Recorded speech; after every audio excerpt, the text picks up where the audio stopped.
Hello mga Filipino senior citizens! Welcome sa panibagong episode dito sa aking YouTube channel. Well, pag-uusapan natin itong isang viral video mga ka-vlogs. Tungkol ito sa isang benepisyaryo, isang lulo po na benepisyaryo ng social pension.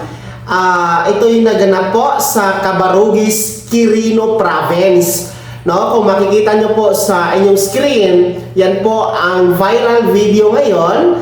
No, actually posted ito ng News 5 sa kanilang official Facebook page kung saan karga-karga ng kalabaw, no? Ang isang lolo dyan sa Cabarugis, Quirino para po kunin ang social pension na para sa kanya, no, sa MSWDO dyan sa Cabarugis, Quirino. Well, ito po ay umani ng samut-saring reaksyon mga ka-vlogs.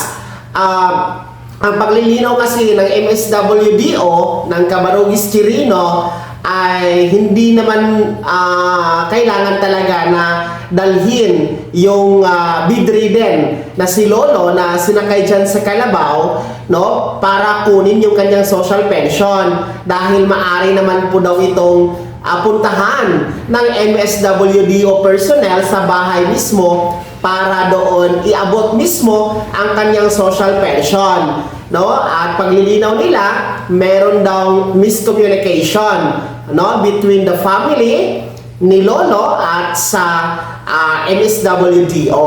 Well, yan ang ating bibigyang linaw mga ka-vlogs, no? At bibigyan natin ng opinion dahil ito po ay isa sa palagi nating pinaglalaban at sinasabi dito sa ating mga episode na meron talagang dapat baguhin sa social pension payout na pamamaraan. Uulitin ko, no?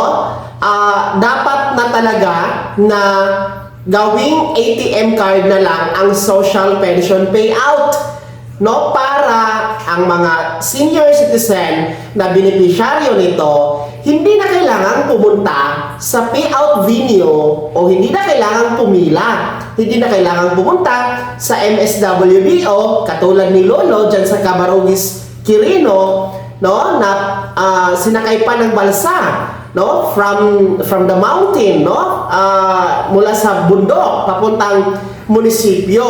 Hindi na kailangan kasi nga kung ATM card ang gagamitin natin sa social pension payout, ang mga lolo at lola na lang po ang bahala kung kailan nila gustong i-withdraw. Pwede nang i-withdraw ng kanilang mga kamag-anak, kanilang anak, pamilya, kung bedridden ang senior citizen. Diba? Mas maginhawa, mas magaan, at less hassle para sa part ng ating mga beneficiaryo ng social pension. I believe mga ka-vlogs, no, at naniniwala talaga tayo na hindi ito isolated case. Ito ay madalas nagaganap saan mang panig sa bansa natin hinggil dito sa social pension payout, no? At marami talaga ang nahihirapan ng mga seniors kagaya po ng nasa screen nyo po dyan sa Cabarugis, Quirino. Marami ang ganyan na nahihirapan pumunta sa social pension payout venue. Kaya ang ating pong panawagan, no, sa DSWD, no, gawin na lang pong ATM card ang mode of payout payment para sa social pension. Katulad nga po ng mga taga 4-piece. Kasi ang 4-piece, biruin nyo, ilang milyon din ang kasama dyan, no? At ang lalakas pa ng katawan ng mga yan, ha? Tapos binigyan nyo ng ATM card, no?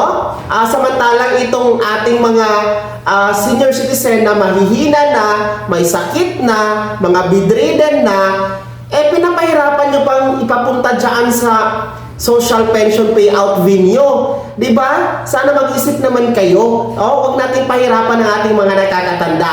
Gawin ng ATM card dapat ang social pension payout para sa mga beneficiaryo. Well, kayo, mga senior citizens, no, mayroon po ba kayong katulad na experience, no, na nahihirapan sa social pension payout? pakikwento nga sa comment section kung ano ba ang mga nararanasan yung hirap dito sa social pension payout. Bukod pa sa mga reported na mga deduction sa binabawas sa inyong natatanggap, no? Ibahagi niyo po sa comment section na nasa baba, pakilagay ng buong pangalan at kung taga saan kayo. Well, anyway, shout out po sa mga taga Cabarugis, Quirino Province. Meron ba tayong mga viewers dyan? No? Komento nyo nga sa comment section na nasa baba. Kung bago ka pa lang sa aking channel o di ka pa nakasubscribe, i-click nyo muna ang subscribe button na nasa baba. Huwag kalimutan na pindutin ang notification bell. Ilagay sa all para una ka sa mga balitang i-upload ko. Maraming salamat. God bless mga ka-vlogs.